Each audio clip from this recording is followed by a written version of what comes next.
nosso desafio, né, a nossa meta aqui é fazer a correlação do mito de Eros e Psique com a jornada da nossa própria alma humana.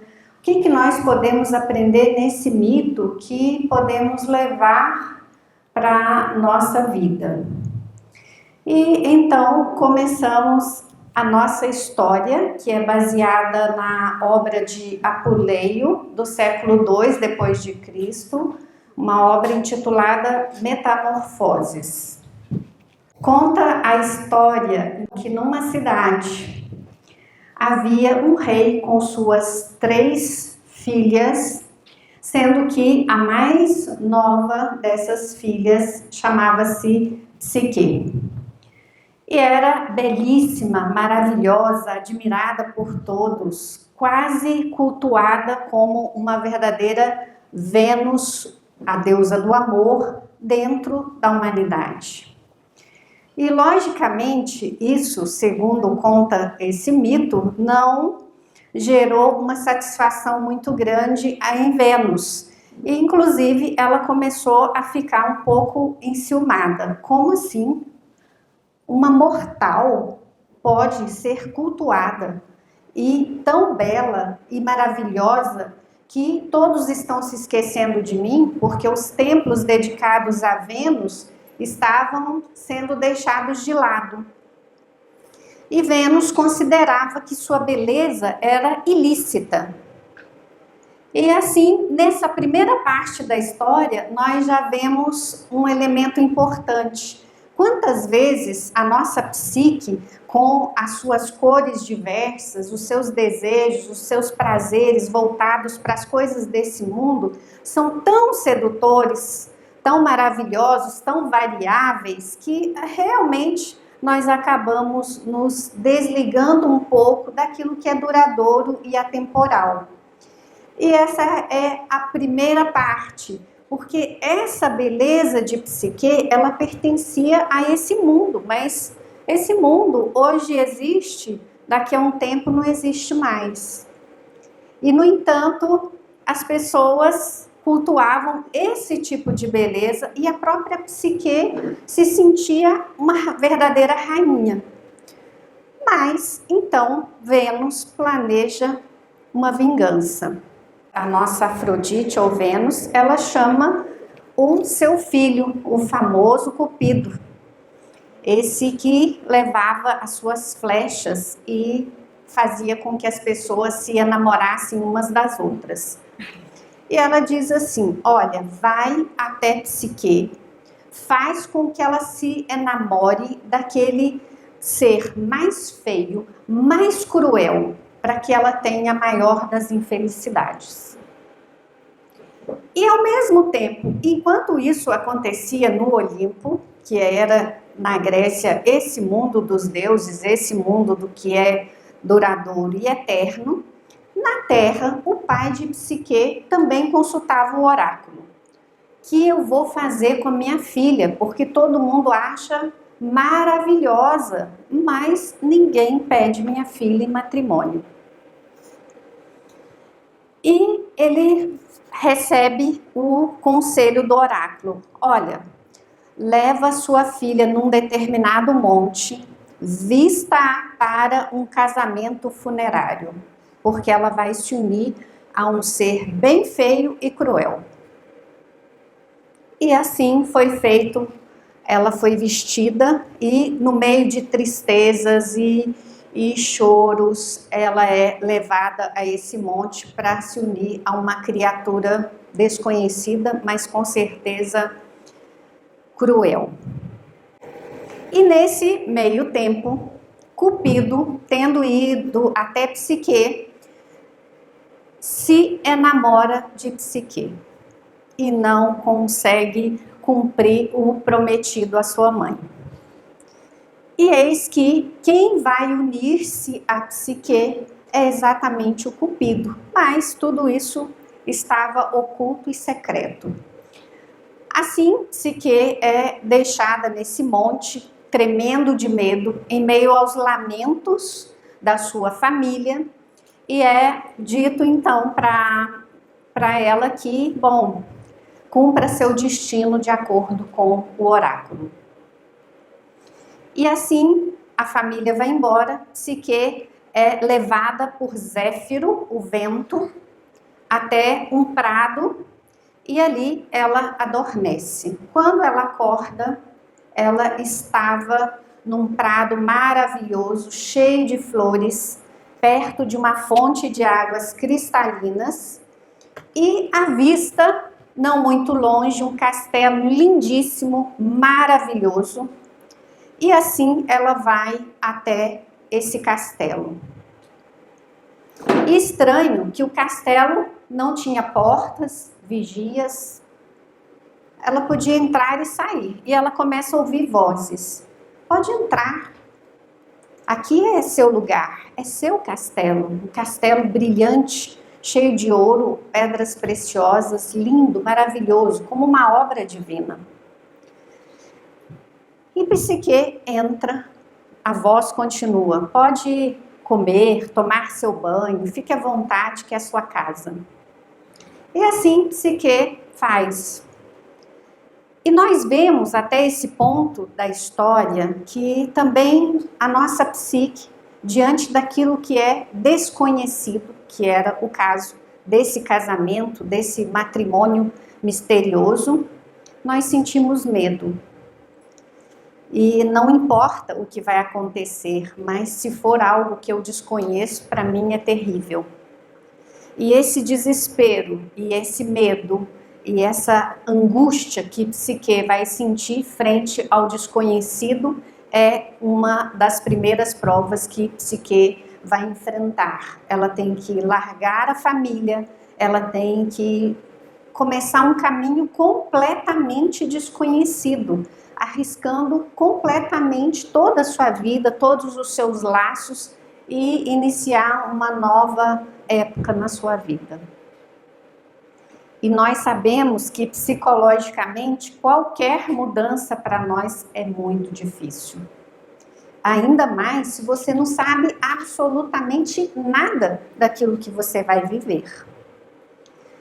Então, assim se encontra Psique nesse mundo maravilhoso que ela não esperava.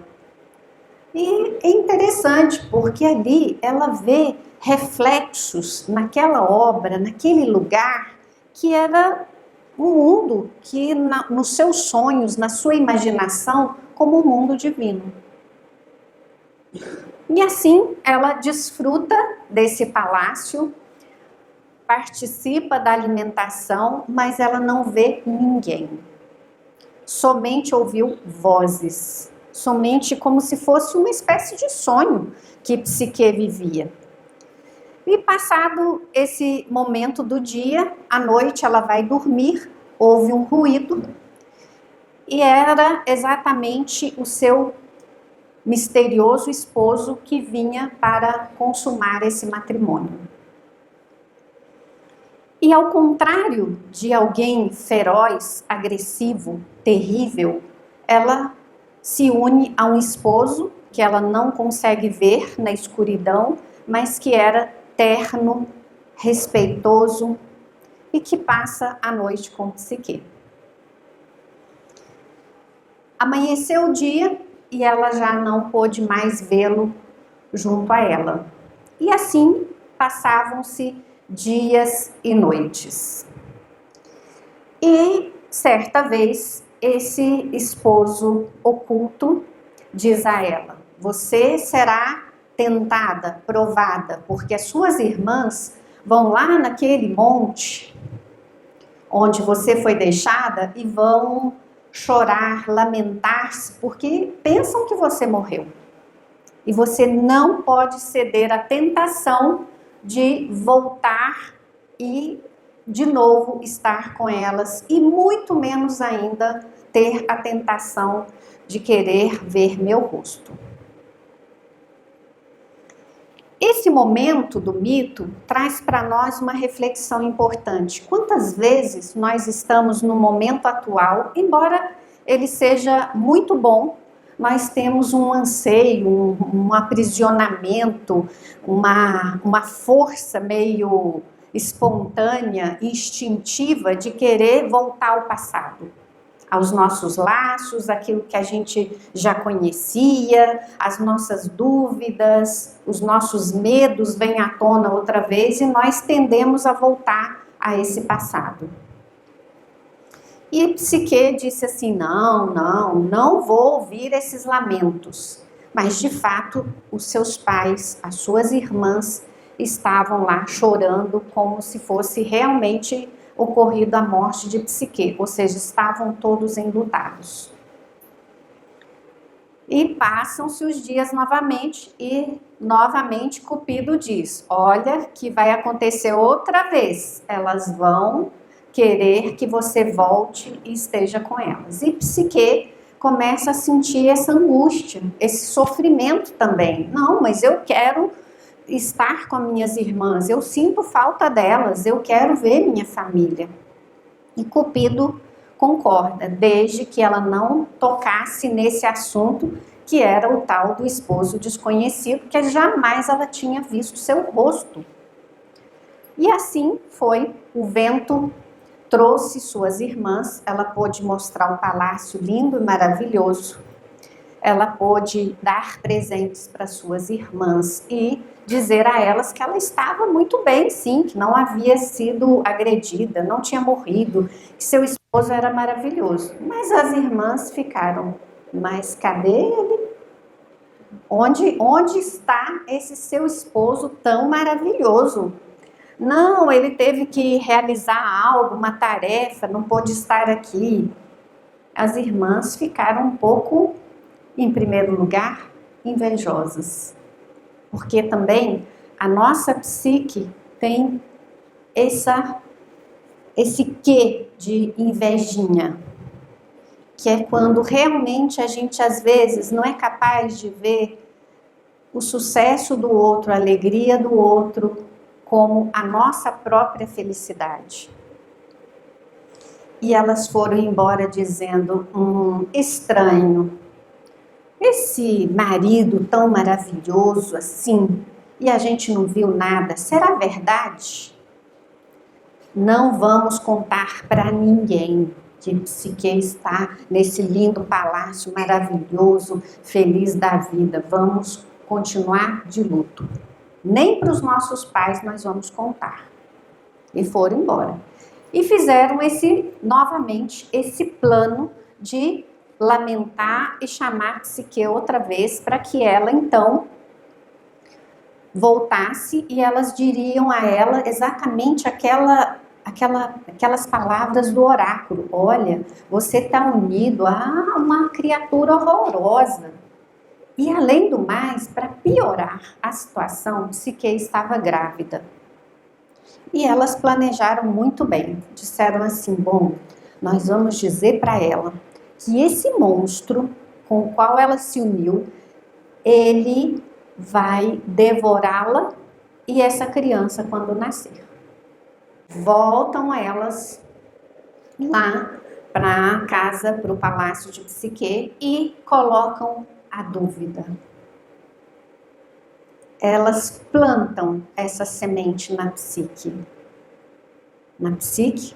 que é a psique, que é a alma.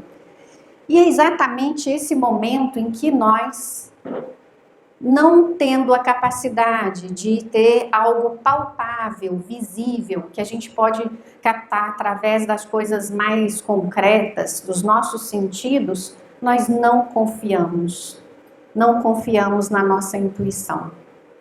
E temos dúvida, medo, desconfiamos e queremos ver para crer. Exatamente nessa fragilidade que a nossa psique tem, que vai entrar a história das irmãs. E elas tanto falaram que Psique ficou um pouco preocupada, não tanto com ela própria, mas com o seu bebê. Olha, ele pode matar, ela pensando, nossa, e se matar o meu bebê? E assim, as irmãs sugeriram, olha, leva uma lâmpada escondida lá para o quarto. E também uma arma, uma faca. E à noite, quando ele já estiver dormindo profundamente, você vai iluminar seu rosto, porque ela havia contado para as irmãs, caiu na armadilha, contou para as irmãs que nunca tinha visto o rosto do seu marido. Psique, à noite, quando já o esposo dormia, ela se levanta, pega essa lâmpada e vai ver. E que surpresa ela tem, porque lá está o mais maravilhoso, o Cupido, com a sua pele maravilhosa, com todas as suas características de um deus. Só que ela fica tão emocionada que caem algumas gotas de azeite e Cupido acorda. E conforme ele havia avisado que se isso ocorresse, provocaria uma dor muito grande para ele e uma infelicidade enorme para a Psique, ele se levanta, voa e vai embora. E Psique é deixada então por aí, na sua tristeza, porque ela consegue perceber o que ela havia feito. E começa a vagar por todos os lugares, chorando, querendo exatamente o Cupido de volta. E ao mesmo tempo, Cupido, que logicamente estava apaixonado por ela, também começa a sofrer profundamente. E aí Vênus, vendo aquela situação, fala, mas não é possível. Ela está fazendo meu filho sofrer. Vou gerar mais infelicidades para a Psique. E nessa história do périplo de Psique por vários lugares, ela vai pedindo ajuda e recebendo ajuda de várias pessoas, até que ela decide enfrentar verdadeiramente as suas provas e vai diante de Vênus pedir o seu perdão, pedir que ela fosse generosa e deixasse a união de Cupido e Psique acontecer. E Vênus diz, bom, eu vou antes exigir que você passe em 4 provas. Até esse momento do mito é muito interessante, porque a gente vê que para que haja, então, essa união pura, verdadeira, desse amor, esse laço de união com aquilo que é resplandecente, belo, verdadeiro, dentro de cada um de nós, né? Pensando que o Cupido é esse amor e representa esse laço de união com essa dimensão de bondade, de beleza, de tudo aquilo que o ser humano traz consigo de duradouro, belo, bom, vai ter que haver provas. E essas provas são as etapas necessárias para que todas aquelas fragilidades que então a Psique apresentava fossem purificadas, resolvidas. Aqueles medos, aquelas dúvidas, as invejas, as incertezas, as inseguranças todas que Psique ainda carregava consigo, até que ela pudesse viver plenamente aquele amor. E às vezes, num lado, a gente fala assim, nossa, mas que irmãs mais maldosas, que Vênus mais maldosa é essa? No fundo, essas irmãs, a própria deusa Afrodite ou Vênus, ela representa esse impulso que no coração de cada ser humano tem, que ele quer buscar, quer viver essas provas da vida para que ele possa então se unir de fato com aquilo que ele tem de verdadeiro e bom.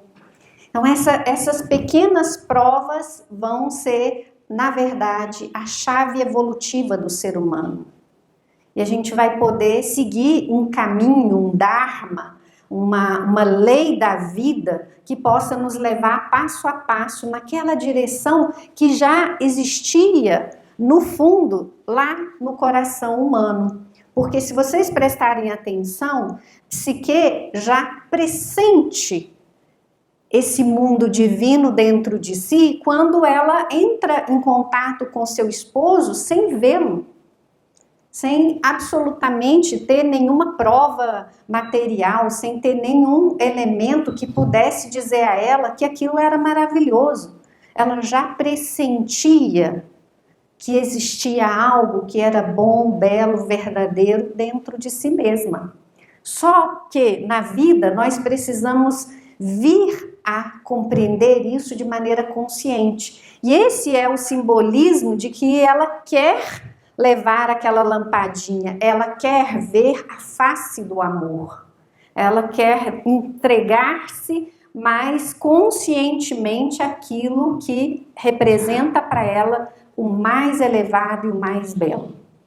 E essa primeira prova é separar um monte de grãos antes do anoitecer que haviam sido misturados.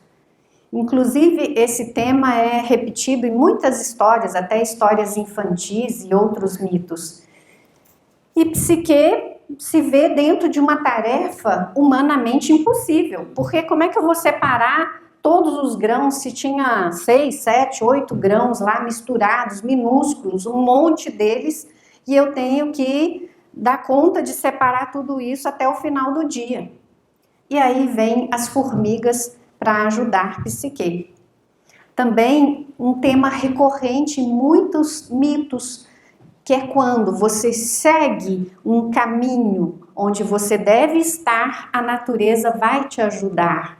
Ou seja, todo esse processo da vida está, na verdade, a nosso favor, a favor do nosso crescimento humano. E vem ajudar a Psique a separar todos esses grãos e ela consegue realizar sua tarefa porque ela desenvolve dentro de si uma capacidade que vai além daquele limite que até então Psique possuía. Essa prova representa o discernimento.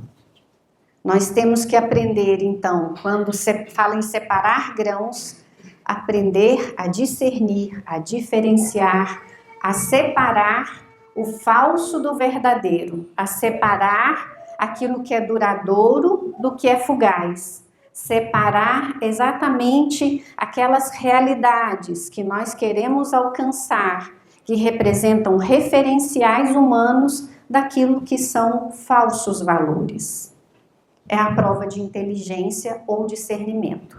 E Vênus chega lá, não satisfeita, fala, mas tem mais uma prova. E a segunda, ela precisava recolher o velo lã de ouro de carneiros extremamente ferozes, que destruíam, matavam todos aqueles que se aproximavam dele. Essa prova também Psique vai ser ajudada por um junco. Ele conta para ela a seguinte história, fala, olha, todas as tardes essas ovelhas ficam cansadas e dormem aqui nesse prado.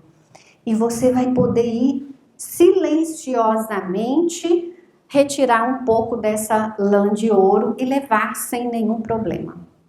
Novamente a natureza colabora com Psique e assim ela consegue. E o que significa isso na nossa vida? Representa aquela tarefa dificílima. É como enfrentar todas essas forças que aparentemente estão completamente contra nós. Quando você tem que empreender uma espécie de verdadeira luta. E às vezes a nossa forma de reagir diante das dificuldades é bater de frente, se arrebentar todo na dificuldade, enquanto às vezes a prova é de inteligência, de saber o momento certo de agir. E além do mais, ser capaz de, em situações muito complexas, difíceis, desafiadoras, retirar essa porção de ouro, essa porção de sabedoria, que parece que ela é inalcançável, impossível de ser adquirida por um ser humano, já que no meio daquilo está só a bestialidade, o que é mais feroz, o que é pior. Como assim? Eu não vou conseguir, mas um pouco de ouro sempre existe nas situações mais adversas, naquelas que são, às vezes, para nós, até aterrorizantes.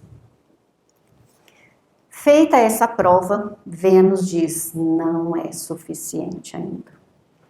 Terceira prova, que é exatamente buscar um pouco de água de uma fonte que ficava lá no alto, no meio de uma espécie de vereda inalcançável, alto, com ladeiras lisas, impossíveis de escalar.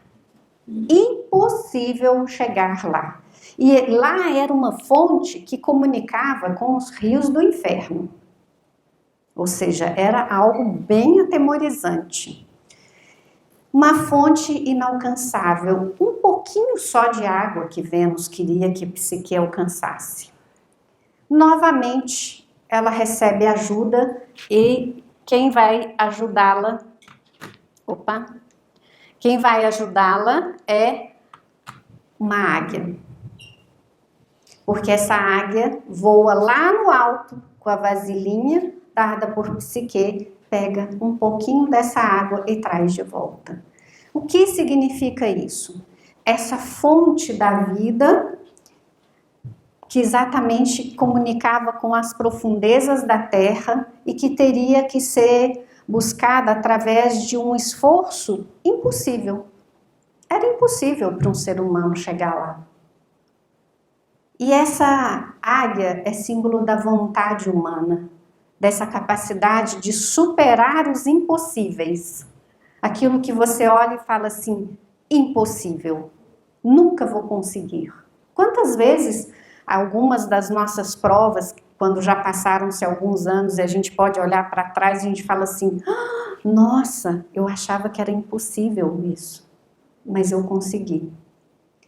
Essas impossibilidades que você fica, às vezes, diante dela como se fosse totalmente paralisado, é de onde surge essa força que vem da alma humana e que pode ser desenvolvida, despertada, para que a gente possa, então, vencer isso que, num primeiro momento, na sua aparência, nos parece realmente impossível. Vencida, então, a terceira prova, vem essa chamada quarta e última prova. Buscar um pouco da beleza da Proserpina, a rainha dos infernos. Porque Vênus queria mais beleza do que já possuía. E fala assim, olha, você vai lá com essa caixinha e eu quero só um pouquinho. Bom, agora complicou, né? Porque considerem vocês que para a pessoa ir aos infernos, que para os gregos não era só o lado negativo, não. Era como um mundo pós-morte. Esse mundo onde só ia quem tinha morrido. Como assim? Eu não quero morrer, não. Não é assim que a gente vai pensar? Não quero, não. Porque se eu for lá, eu vou morrer. E novamente o desafio de algumas experiências, alguns apegos, alguns desejos teriam que ser, então, deixados para trás. Teríamos que morrer para algumas cascas, algumas coisas que são fugazes, apegos, egoísmos, coisas que teriam que ser deixadas para trás. Esse é o simbolismo de entrar nos infernos. Esse é o aspecto simbólico da morte. Morte como liberação, desapego. Tudo aquilo que é passageiro tem que ficar, tudo aquilo que está atrasando o nosso crescimento como ser humano, tudo aquilo que amarra o nosso desenvolvimento, é como se fosse uma corrente atada nos nossos pés que impede de caminhar, deveria ser deixado para trás. E Psique novamente recebe uma ajuda e dizem para ela assim, vá até tal monte que lá tem uma porta para os infernos. Mas um conselho, chegando lá, você só coma pão, porque senão você fica lá, de comer outra coisa. E além do mais, ela precisava levar 2 moedas na boca e em cada mão um bolinho. E assim ela fez e falou: olha, você vai passar por várias armadilhas. Você vai passar por algumas pessoas que estão carregando lenha e vai deixar cair a lenha e vai pedir para você pegar. Aí você vai ter que soltar o bolinho. E você não pode soltar o bolinho de forma nenhuma. E assim Psique vai fazer. Depois você vai passar por outras velhinhas tão bondosas, tão simpáticas, que vão estar afiando e falar: nossa, ajuda um pouquinho a gente aqui, por favor. E elas são tão simpáticas, você vai ficar com dó delas e vai querer parar. Não pare. Siga o seu caminho para onde você tem que ir, frente à Proserpina. E lá não se levante, se sente no chão, diante da rainha dos infernos. Seja humilde. Não se distraia no caminho. E essa é um pouco das provas que nós vivemos muitas vezes. Essa incapacidade que nós temos de seguir a nossa meta, a nossa direção. E a gente vai num caminho e a gente faz um desvio e de repente fica lá. E esqueceu a meta final. Aí a primeira etapa é o Caronte, que era o barqueiro. Ela tem que passar e o barqueiro não faz nada de graça não. Tem que dar moeda para ele. Ela dá a primeira moeda. E o barqueiro a leva até o palácio de Proserpina. Assim, quando ela chega no palácio, eis que alguém está guardando a porta do palácio.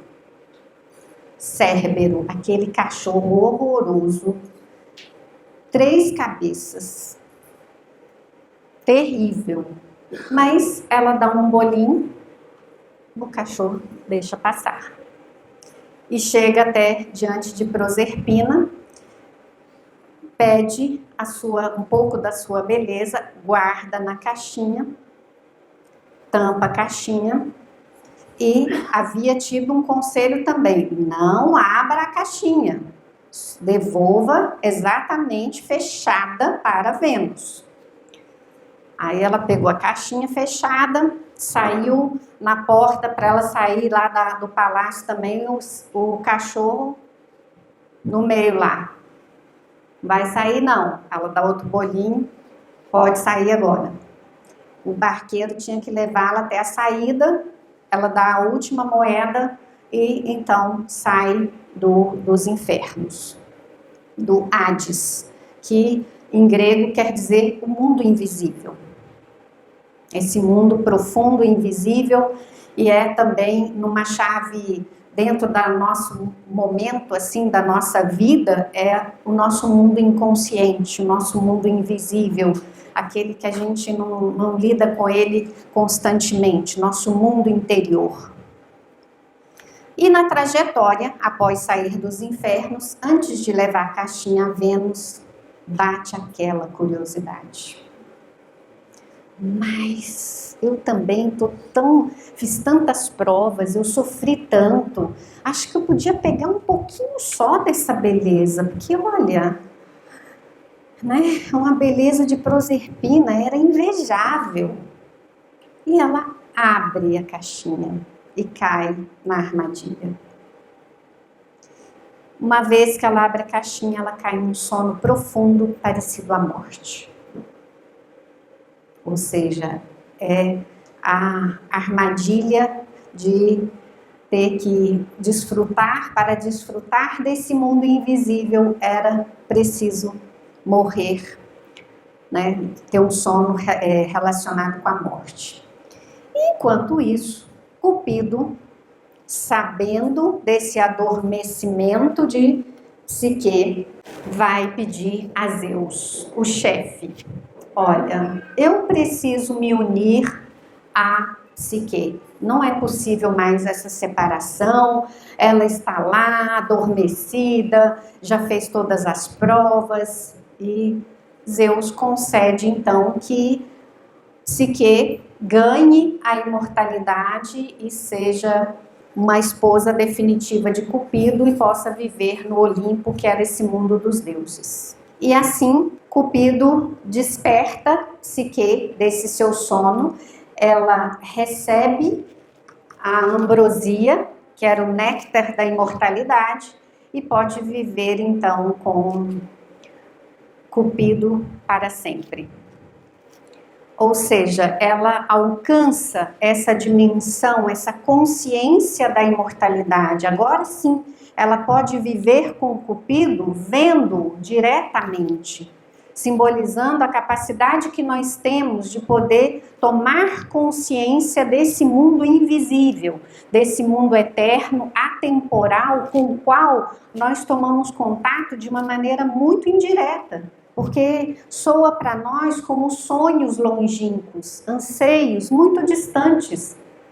E muitas vezes nós achamos que esse mundo não existe, que é irreal para nós. É como se fosse apenas uma fantasia de criança, onde você pudesse estar sendo um pouco infantil ou jovem, de sonhar com o que é belo, com o que é bom, com aquilo que é verdadeiro, com o que não se desgasta com o tempo, com aquelas realidades que não morrem, que são verdadeiramente imortais. E então, à medida que ela desperta, passa pelas provas da vida e consegue constatar que há sempre algo que permanece, algo que é real, para além das mudanças, das dificuldades, dessas aparentes e verdadeiras mortes, né, que acontecem para cada um, sempre permanece algo. Então, para além do espaço, do tempo, daquilo que é destrutível, tem essa realidade indestrutível. E ela pode ter consciência disso, pode viver definitivamente unida a essas ideias, esses sonhos verdadeiros que habitam nesse mundo invisível, nesse mundo que não seria palpável através dos sentidos. E é o que nós vemos na ideia dos 3 mundos gregos. O mundo de soma, o mundo físico, concreto, denso. Esse mundo da psique, que é o simbolismo de psique ou da alma. E essa alma, muitas vezes, ela está seduzida pelo corpo, pelas coisas que dizem respeito apenas aos nossos sentidos físicos, pelos prazeres, desfrutes, dores, medos, que estão aqui, nesse mundo que a gente consegue ver, palpar, mas que também, tanto a dor quanto o prazer, são muito fugazes. Mas nós somos seduzidos o tempo todo por isso. E o outro mundo é apenas sonhado, vislumbrado, pressentido. E à medida que nós construímos um caminho objetivo de discernimento, como é a primeira prova, um caminho de vontade, um caminho de liberação, de desapego, de amor, de inegoísmo, é quando nós vamos conquistando o laço, a condição de unir não só com o mundo da matéria, mas unir de maneira definitiva com Nous, que representa esse mundo eterno ou espiritual, em que o ser humano, constantemente estando no mundo que varia, que é passageiro, ele consegue encontrar um eixo, um elemento que é estável e o conecta internamente no seu mundo interior àquilo que é verdadeiramente bom, belo, justo, e que ele pode ter sua experiência, sua consciência disso, independente das variações desse mundo que ele tem contato através da parte física, que é o soma. E essa é a grande lição do mito, que o ser humano vive nessa jornada, onde ele tem contato com coisas que passam muito rápido, que são apenas aparências do que é belo, do que é justo, e ele quer buscar aquilo que é profundo e belo, mas nas coisas que passam muito rápido, até que ela vai purificar isso, discernir e conquistar suas virtudes humanas para que ela possa realmente viver nessa dimensão do nous, que corresponderia à dimensão do Olimpo, que é o mundo divino. Essa jornada, cada um de nós vive. E através da filosofia, nós podemos desvendar pelo menos um pouquinho desses velhos mitos que nos falam dessas realidades do nosso mundo interior.